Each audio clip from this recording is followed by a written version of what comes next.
सजा साहब, अगली स्टोरी है हमारे पास पीपल्स पार्टी की, जहां पर एक तरफ मुत्तहिदा अपोजिशन की आवाजें बुलंद हो रही हैं, एपीसी की आवाजें बुलंद हो रही हैं। सदीकुल फारूक साहब से भी आपने बात की। पीपल्स पार्टी के सीनियर रहनुमा कानूनदान एतजाज एहसन साहब ने नून लीग पर अदम एतमाद का इजहार कर दिया। उन्होंने बहुत सी पुरानी बातें भी की हैं। कैसे देख रहे हैं एतजाज एहसन साहब का मसला है जी नून लीग। वो लाहौर में रहते हैं और उन्हें पता कि लाहौर में अगर रहना है तो मगरमच से बैर जो है वो मुनासिब नहीं है, असूली तौर पर तो ये है। लेकिन वो चाहते हैं कि मगरमच्छ के मुंह से आप वो दांत निकाल के उसको बेकुवत कर दें। उनकी नवाज शरीफ से ये कि जो इलेक्शन उन्होंने लड़ा अपनी सीट पे वो वहां हारे हैं, उनकी बेगम ने लड़ा वो हारे हैं। वो कहते हैं उन्होंने बड़ी धांधली की थी, बेईमानी की थी। वो खैर वो बातें करने वाली, बहुत कुछ हुआ है आपकी तरफ से, बहुत कुछ हुआ है, लेकिन कुछ भी कर लेते, यानी कि इतने वोट फिर भी आपको नहीं मिलने थे कि आप जीतने की पोजीशन में आते। अच्छा, वो बहुत अच्छे पब्लिक इंटेलेक्चुअल गिने जाते हैं।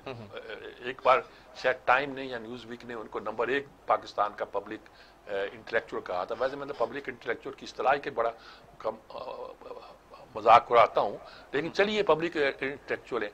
उन्हें ये जेब नहीं देता कि वो इस तरह की बात जो है ना बार बार, वो कहते थे पहले बिलावल को लाओ, ताकि जरदारी साहब की चीजें चलती नहीं, बिलावल आएगा तो उसकी वजह से पंजाब में पीपल्स पार्टी पॉपुलर होगी। आप वो हरकत करते हैं कि पीपल्स पार्टी पावरफुल होने के बजाय और कमजोर होती है। उनका ख्याल है शायद गालिबन ये है कि अगर नून लीग के खिलाफ आप स्टैंड लेंगे जिस तरह पीटीआई ने लिया था, तो स्टैंड लेने के नतीजे के तौर पर पीपल्स पार्टी पंजाब में मकबूल हो जाएगी। पीटीआई इसलिए मकबूल नहीं हुई थी कि उन्होंने इनके खिलाफ स्टैंड लिया, तो उसने मकबूल होना ही था। उनकी बारी थी ना जी, आपकी बारियां निकल गई थी, अब उनकी बारी थी। मैं ज्यादा नहीं कहना चाहता कि उनकी पुष्टपनाही थी, उनकी मकबूलियत की और वजह थी। अब आप एक बड़े तरीके से बात को ले, यानी उन्होंने इंतहा कर दी थी। एक बार उसके बारे में कह दिया था कलसूर नवाज के बारे में कि इनके तो हॉस्पिटल अपने और जैसे जाली रिसर्च ले आए, और ये कि अच्छा, ये सजा साहब तमाम बातें जो हो रही हैं इस वक्त, जहां पर मुलाकातें हो रही हैं, सदीकुल फारूक साहब ने एक बार 3 दफा राब्ता हो चुके कायदे हिज़्ब इख्तिलाफ शहबाज शरीफ साहब से, बिलावल का, लाहौर में उन्होंने डेरे भी जमाए रखे। तो ये इस खास मौके पर जहां पर एपीसी और मुत्तहिद होने की इनको अपोजिशन को जरूरत है, यहाँ पर एतजाज साहब का इस तरह का बयान, असल में पार्टी के अंदर कुछ लोग हैं जो ये कहते हैं, ये जाती बयान हो सकता है कि नहीं, पार्टी के अंदर कुछ लोग हैं जो समझते हैं कि पंजाब में उनका मुकाबला जो है मुस्लिम लीग नून से है। अब वो कहते हैं कि मुस्लिम लीग नून तो हमें डॉज देगी। डॉज तो पहले आपने दिया था, यानी इस दौर में मुस्लिम लीग नून को डॉज आपने दिया।